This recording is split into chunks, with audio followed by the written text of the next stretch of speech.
अच्छा, भाग 4 पूछूं आपसे, आर्टिकल तो कौन कौन सा आपके, आर्टिकल 36 से 51 हमने कहां से लिया, इसका नाम क्या है, डीपीएसपी।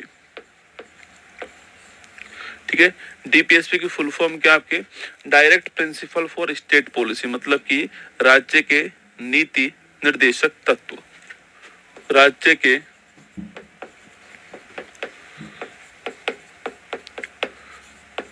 नीति निर्देशक तत्व।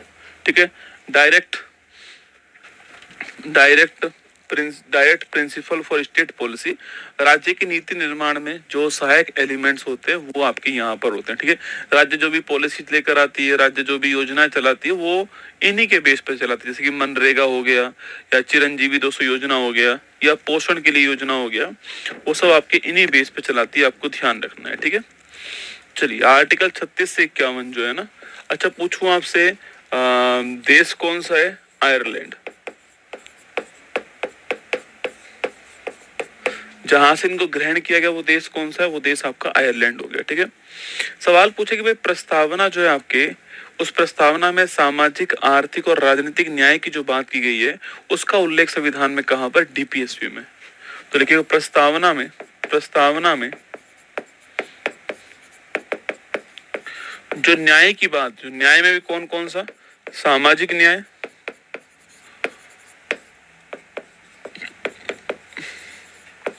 आर्थिक न्याय और राजनीतिक, जो इस न्याय की बात की गई वो कहां पर, ये भी प्रस्तावना के अंदर है। ठीक है, सवाल पूछे कि भाई लोक कल्याणकर राज्य की स्थापना कहां पर है, पब्लिक वेलफेयर स्टेट, किसका उद्देश्य है, डीपीएसपी का। ठीक है, तो इसी डीपीएसपी का उद्देश्य क्या है, public welfare state. Public welfare state जो है ये इसका उद्देश्य है, इसे बोलते हैं लोक कल्याणकारी राज्य। तो लोक कल्याणकारी राज्य जो है, इसकी स्थापना करना जो है, यह भी इसका उद्देश्य है, ये आपको ध्यान रखना है। अब आर्टिकल 36 में क्या लिखा हुआ है, जो भाग 3 का आर्टिकल 12 में लिखा हुआ था, राज्य की परिभाषा जो है। ठीक है, आर्टिकल 37 में क्या लिखा हुआ है कि डीपीएसपी न्यायालय में प्रवर्तनीय नहीं होंगे, मतलब कि अगर इनका उल्लंघन होता है तो आप कोर्ट नहीं जा सकते। ये साफ साफ आर्टिकल नंबर 37 में लिखा हुआ है। कुछ महत्वपूर्ण आर्टिकल है जो आपको जरूर ध्यान रखने मेरे हिसाब से, तो ना देखिए एक बार। तो जो महत्वपूर्ण आर्टिकल आपके वह कौन कौन से, देखिए आपके, एक तो है आर्टिकल 36, क्या लिखा हुआ है, यह राज्य की परिभाषा है ना।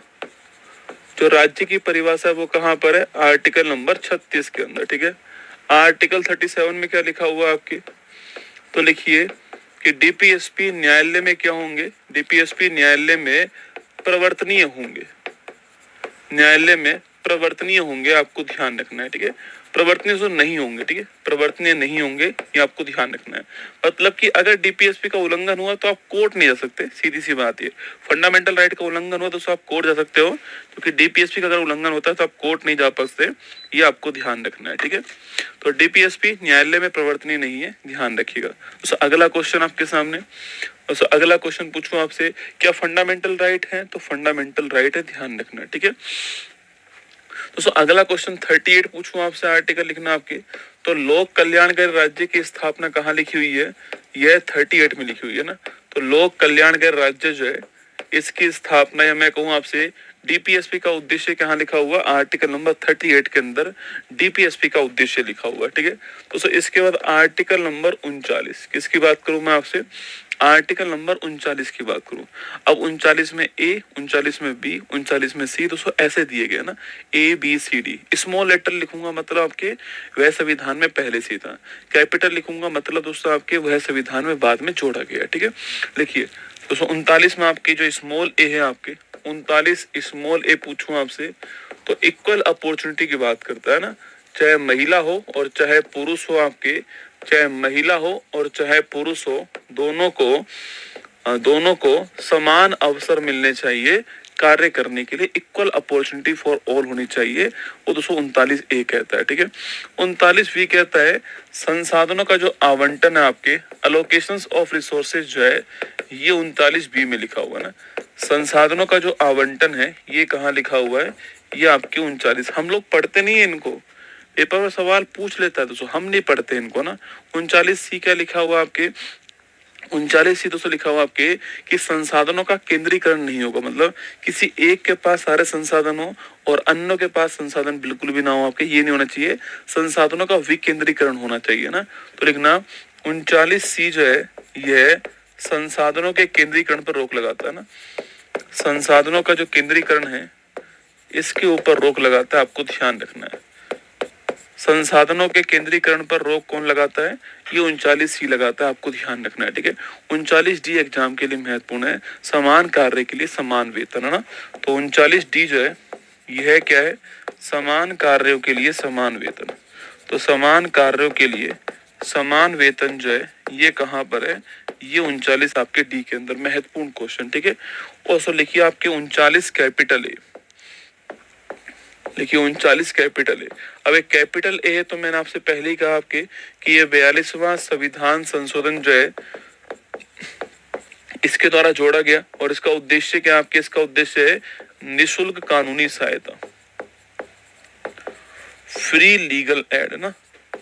तो निशुल्क कानूनी सहायता जो है, फ्री लीगल एड जो है ये कहाँ पे दी गई है आपके, फ्री लीगल एड जो है वो आपके आर्टिकल नंबर 39A में दी गई है ना, कि सभी को कानूनी सहायता पाने का अधिकार है, ठीक है। और इसी की पूर्ति के लिए भारत के अंदर नालसा की स्थापना हुई है, ठीक है। तो इसी की पूर्ति के लिए भारत के अंदर नालसा जो है इसकी स्थापना हुई है। इसे कहते हैं नेशनल लीगल सर्विस अथॉरिटी, क्या बोलते हैं, नेशनल लीगल सर्विस अथॉरिटी कहते हैं, आपको ध्यान रखना है। हिंदी में कहते हैं राष्ट्रीय विधिक सेवा प्राधिकरण, क्या बोलते हैं, राष्ट्रीय विधिक सेवा प्राधिकरण। तो राष्ट्रीय विधिक सेवा प्राधिकरण नालसा कहते हैं। और इसकी स्थापना 1985 का जो 87 का जो अधिनियम है उसके द्वारा होती है ना। इसकी स्थापना 1987 का अधिनियम जो है इसके द्वारा होती है, पर होती 1995 के अंदर है, ठीक है। ये क्वेश्चन भी एग्जाम में बन सकता है। तो आर्टिकल 39 मोस्ट इंपोर्टेंट सवाल है, एग्जाम के लिए महत्वपूर्ण सवाल है। 39A महिला पुरुष दोनों के लिए अवसर की समानता, समान अवसर होंगे ना। 39B संसाधनों का आवंटन जो है ना। 39C संसाधनों का केंद्रीकरण जो है इस पर रोक होना। 39D समान कार्य के लिए समान वेतन होना। 39 कैपिटल है आपके, फ्री लीगल एड की बात आपके 39 कैपिटल ए के अंदर है, आपको ध्यान रखना है, ठीक है। तो इसके बाद आर्टिकल कौन सा है, इसके बाद आर्टिकल नंबर 40 हो गया, ठीक है। 40 की बात करूं आपसे तो ग्राम पंचायत जो है इसका गठन जो है वह 40 के अंदर। सवाल पूछे कि महात्मा गांधी जी से प्रेरित अनुच्छेद कौन सा आपके, तो वह 40 आपको ध्यान रखना है। मैंने आपसे अभी कहा कि डीपीएसपी में जो कुछ लिखा हुआ है वही राज्य ने दोस्तों भविष्य में लागू किया है। अब भविष्य में राज्य ने इसको लागू कर दिया था 73वें संविधान संशोधन 1992 के द्वारा, ये यही वाला पोर्शन लागू हुआ था, ठीक है। जो कि भाग 9A जो है जोड़ा गया वो इसी के द्वारा आता है। तो 40 के अंदर संविधान में लिखा गया था कि राज्यों के पास जब संसाधन होंगे तब वो ऐसा करेंगे। डीपीएसपी कब लागू होगा, जब राज्यों के पास में उपयुक्त संसाधन होंगे तब लागू होगा, ठीक है। ये दोस्तों आर्टिकल 40 जो है इसमें लिखा हुआ है, ठीक है। इसके बाद आर्टिकल नंबर 41 पूछूं आपसे, तो आर्टिकल 41 जो है आपके दोस्तों, इसमें हमने आपको सवाल दोस्तों पढ़ाया था आपके आर्टिकल 41 में आपसे। तो काम का दोस्तों अधिकार इसमें लिखा हुआ आपके, शिक्षा का अधिकार इसमें लिखा हुआ आपके, काम दोस्तों काम है, शिक्षा है, लोक सहायता है, उसमें बुजुर्ग लिखा हुआ है, उसमें बुढ़ापा लिखा हुआ है, उसमें निशक्त लिखा हुआ है, याद है आपको, तो वही, ठीक है। तो ये क्वेश्चन एग्जाम में पूछा गया सवाल है, ठीक है। तो लिखिएगा काम, शिक्षा और लोक सहायता ये राज्य जो है उपलब्ध करवाएगा, ठीक है। और जो लोक सहायता होगी आपकी यह लिखना किसमें आपके, तो बुढ़ापा लिखना, आपके बुजुर्ग और निशक्त जन, ठीक है, इनके लिए होगा ना। तो बुढ़ापा जैसे कि आयुष्मान भारत योजना दोस्तों स्टार्ट हो गया आपकी, इनके लिए होगा, इनकी बीमारी में, इनकी बेकारी में, मतलब कि अनएम्प्लॉयमेंट में। तो लिखिएगा सो आपके बीमारी में, बेकारी में, ये क्वेश्चन एग्जाम में आया हुआ है। और मैंने शायद सवाल भी करवाया था, आपको याद हो तो, आपको आर्टिकल वाले में ना, ये सवाल किस किस को याद है बताओ मुझे, ये वाला सवाल किस किस को याद है? मैंने सवाल पढ़ाया था आर्टिकल नंबर 41 वाला, किसी को याद है क्या आपके? किसी को याद है कि ये वाला सवाल हमने पढ़ा था? मैंने आपसे ये भी कहा था कि ये वाला सवाल था कि कौन सा वर्ड का उल्लेख नहीं किया गया है। याद है वो किस वर्ड का उल्लेख नहीं किया गया है? तो बुढ़ापा था, बुजुर्ग था, निःशक्त जन था, बेकारी, बीमारी। याद है आपको? किसी को याद है? मैंने आपको ये पढ़ाया था, ठीक है, अगर आपको याद कर पा रहे होंगे तो आप लोग जो है, मैंने आपको वहां पर पढ़ाया था ना। तो ये आर्टिकल 41 के अंदर लिखा हुआ है, ठीक है।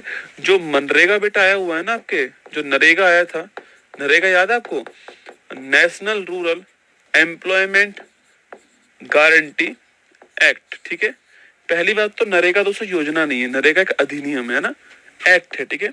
इसकी फुल फॉर्म क्या है? तो इसकी फुल फॉर्म लिख लीजिएगा, national rural employment guarantee act, ठीक है।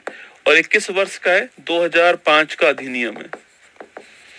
कब लागू होता है? 2 फरवरी 2006 को लागू होता है। और इसका नाम मनरेगा कब हो गया? Mahatma Gandhi national rural employment guarantee act कब हो गया इसका नाम? आपके 2 अक्टूबर 2009 को हो गया, ठीक है। 2 अक्टूबर 2009 को हो गया, आपको ध्यान रखना है। तो ये मनरेगा दोस्तों कहाँ से आ गया? यहीं से है। ये जो काम है ना आपके, यहीं से आपके मनरेगा है, ठीक है। तो मनरेगा किस अधिनियम, किस आर्टिकल से भारत में आया? तो आर्टिकल नंबर 41 से है। एग्जाम में डीपीएसपी का सवाल निश्चित तौर पे आता ही आता है। फंडामेंटल राइट पूछना बंद कर दिया एग्जाम वाले ने, डीपीएसपी के ऊपर आ गया है। तो जो आपको लिखा रहा हूँ पॉइंट टू पॉइंट याद रखना आपको ना। सो आर्टिकल नंबर 42 की बात करते हैं, ठीक है। आर्टिकल 42 जो आपकी, मैंने आपसे कहा था प्रसूति सहायता कहाँ तो लिखा हुआ आपकी, कोई महिला प्रेग्नेंट है तो उस कंडीशन में जो हेल्प मिलती है गवर्नमेंट की ओर से आपके, प्रसूति सहायता जो आपके, इसी को बोलते हैं सो मैटरनिटी, मैटरनिटी रिलीफ जो है, ये कहाँ लिखा हुआ है? ये आपके आर्टिकल 42 में। और इसी के तहत आपको 6 महीने का अवकाश मिलता है। अगर आप गवर्नमेंट जॉब के अंदर हो, प्राइवेट जॉब के अंदर हो, तो भी आपको 6 महीने का अवकाश जो इसमें मिलता है, ठीक है। तो गर्भावस्था में महिलाओं की सहायता के लिए प्रसूति सहायता आपके आर्टिकल नंबर 42 होगा दोस्तों ना। इसके बाद आता है आर्टिकल नंबर 43, ठीक है। तो 43 में आपके, हमें ए और बी दो होते हैं पर हमें बी ध्यान रखना है, ठीक है। 43 दोस्तों ए भी होता है और 43 बी भी होता है, ठीक है। तो 43 आपके ए भी है, कैपिटल है ना, और 43 बी भी है, मतलब दोनों के दोनों आर्टिकल जोड़े गए हैं, ठीक है। 43 जो ए है आपके, उसका संबंध किससे? उद्योगों में जो आपके श्रमिक हैं उनका प्रबंधन है, ठीक है। तो जो इंडस्ट्रीज हैं, उद्योग जो है, इनमें जो श्रमिक हैं, इनका जो प्रबंधन है, ये कहाँ लिखा हुआ है? ये आपके आर्टिकल नंबर 43 ए में लिखा हुआ है। संविधान संशोधन कौन सा है? 42वां संविधान संशोधन 1976 हो गया। और 43 बी पूछूं आपसे, सहकारी समिति की बात कौन करता है? यह 43 बी करता है, ठीक है, कोऑपरेटिव कमेटी की। और ये कौन सा हो गया आपके? ये आपके 97 कॉन्स्टिट्यूशन अमेंडमेंट 2011। कभी तो सवाल पूछे ना आपसे कि निम्न में से कहां पर सहकारी समिति का जिक्र दोस्तों किया गया है संविधान में? तो देखो सहकारी समिति जो है, ये क्योंकि सहकारिता इस बार एग्जाम के लिए बहुत महत्वपूर्ण है ना, ये 97 कॉन्स्टिट्यूशन जो अमेंडमेंट था 2011, इसके द्वारा संविधान में 3 जगह पे इसको जोड़ा गया, ठीक है दोस्तों। एक तो आपके आर्टिकल 19(1)(c) जो है, यहाँ जोड़ा गया ना। एक आपके आर्टिकल नंबर 43 बी जो है, 40 जो बी जो है, यहाँ जोड़ा गया। एक आपके भाग 9 बी जो है, इसको जोड़ा गया। तो ये आपको ध्यान रखना है।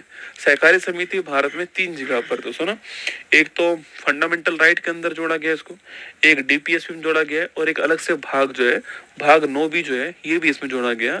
ये आपको ध्यान रखना है। तो ये आर्टिकल नंबर 43 में 43 ए जो है, ये उद्योगों में जो श्रमिक है उनके प्रबंधन की बात करता है। 42वां संविधान संशोधन 43 बी जो है, कोऑपरेटिव कमेटीज की बात करता है। ये आपको ध्यान रखना है, ठीक है। सो इसके बाद में कौन सा आर्टिकल आता है? इसके बाद में आर्टिकल नंबर 44 आता है, ठीक है।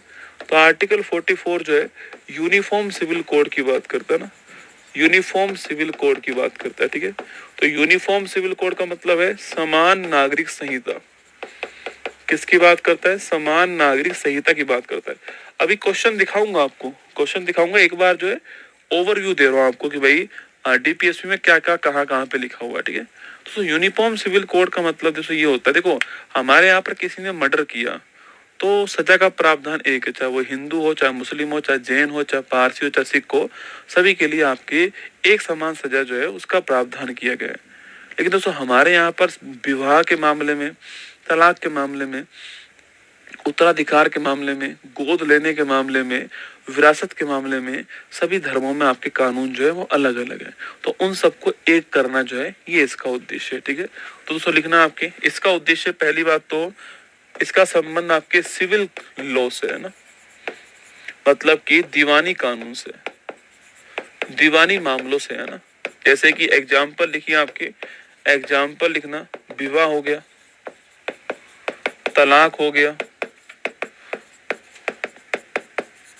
उत्तराधिकार हो गया, गोद लेना हो गया, ये सब हो गया। तो इन सब के लिए सभी धर्मों में,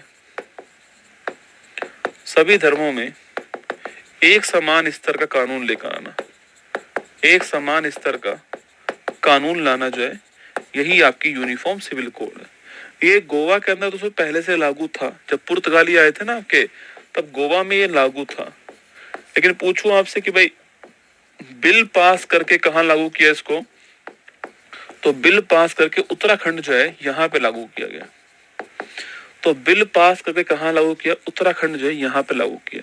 आपने सुना है तलाक, दोस्तों तलाक उल विद्दत आपने सुना होगा ना, कि तलाक तलाक तलाक 3 बार बोला और शादी टूट जाती थी आपके। ये सायरा बानो केस में इसी आर्टिकल 44 का उपयोग करते हुए इसे इलीगल करार दिया। तो सायरा बानो केस भी आपको ध्यान रखना है, ठीक है। तो सायरा बानो केस जो है, सायरा बानो केस, सायरा बानो केस, इसमें तलाक उल विद्दत, तलाक तलाक तलाक 3 बार बोला खत्म, इसे इलीगल करार किसने दे दिया? आपके सुप्रीम कोर्ट ने करार दिया था। आपको ध्यान रखना है ये आर्टिकल 44 भी एग्जाम के लिए महत्वपूर्ण है, ठीक है। दोस्तों आगे देखिए आर्टिकल दोस्तों, अच्छा यहाँ तक एक बार हम जो है क्वेश्चन को देखते हैं, ठीक है। आइए मेरे साथ में, पहला क्वेश्चन देखिए, राज्य के डीपीएसपी सिद्धांतों के बारे में निम्नलिखित में से कौन सा स्टेटमेंट सही नहीं है ना। डीपीएसपी न्यायालय द्वारा प्रवर्तनीय नहीं है। राज्य के डीपीएसपी तत्व आयरलैंड से ग्रहण किए गए। केवल पुरुषों के लिए समान कार्य के लिए समान पारिश्रमिक सुनिश्चित करना डीपीएसपी का उद्देश्य है। यह लोकतांत्रिक राज्य में आर्थिक, सामाजिक और राजनीतिक विषयों में महत्वपूर्ण है। अब आपको ये क्वेश्चन मैंने नहीं बनाया है, ये क्वेश्चन एग्जाम में है, प्रीवियस ईयर क्वेश्चन पेपर है। देखो पहले थ्योरी को समझना जरूरी होता है ना, थ्योरी को पढ़ना जरूरी होता है, तब आप क्वेश्चन को कर पाने में सहज होंगे। अब कुछ नया मिलेगा तो हम उसके अनुसार पढ़ेंगे। ये सवाल आपके सामने, बताओ एक बार दोस्तों क्या आपका आंसर आने वाला है? ABCD जल्दी बताओ क्या इसका आंसर आने वाला है, फटाफट छाप के बताओ इसका आंसर क्या आएगा।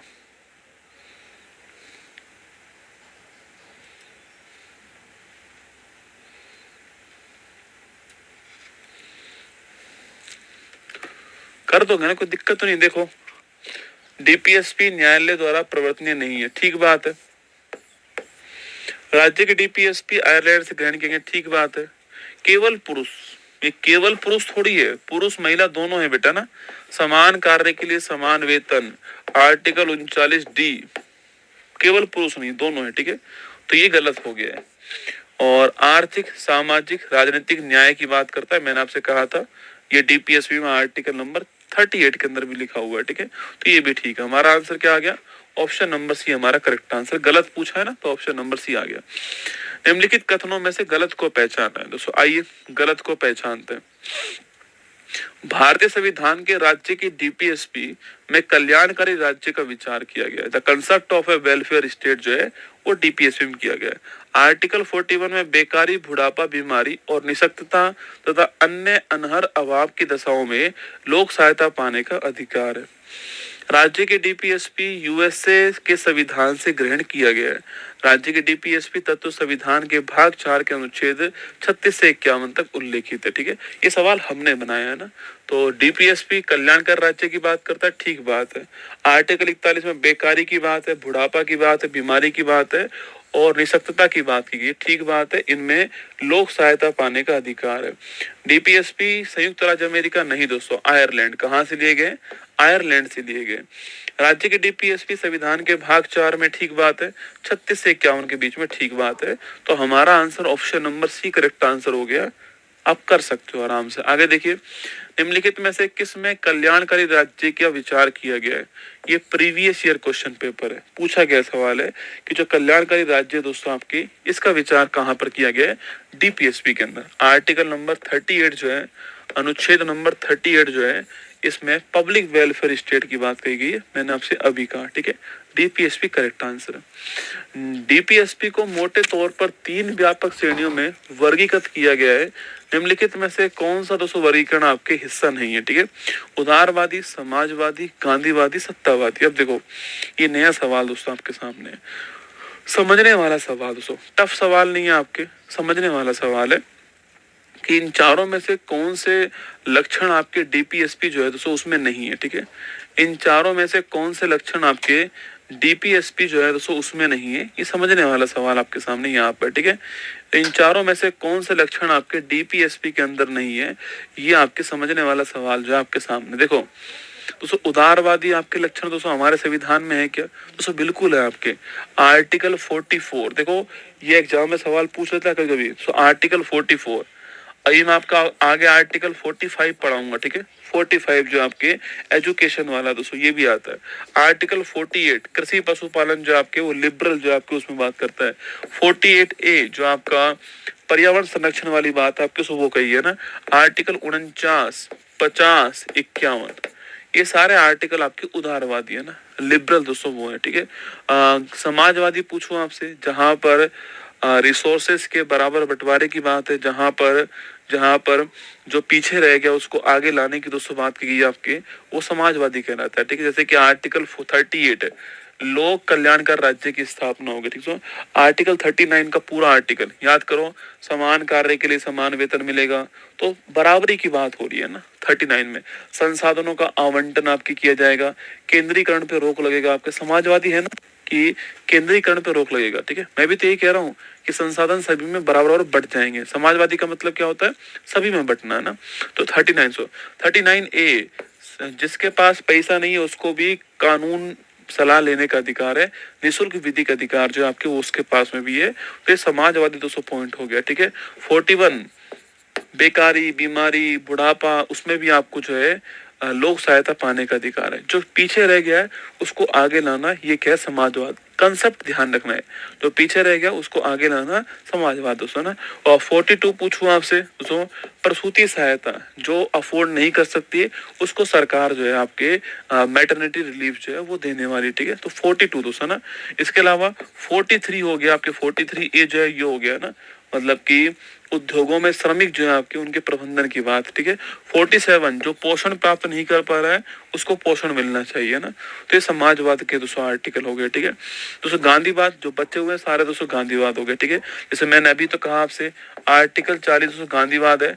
आर्टिकल 40 जो आपके उद्योगों की बात, कुटीर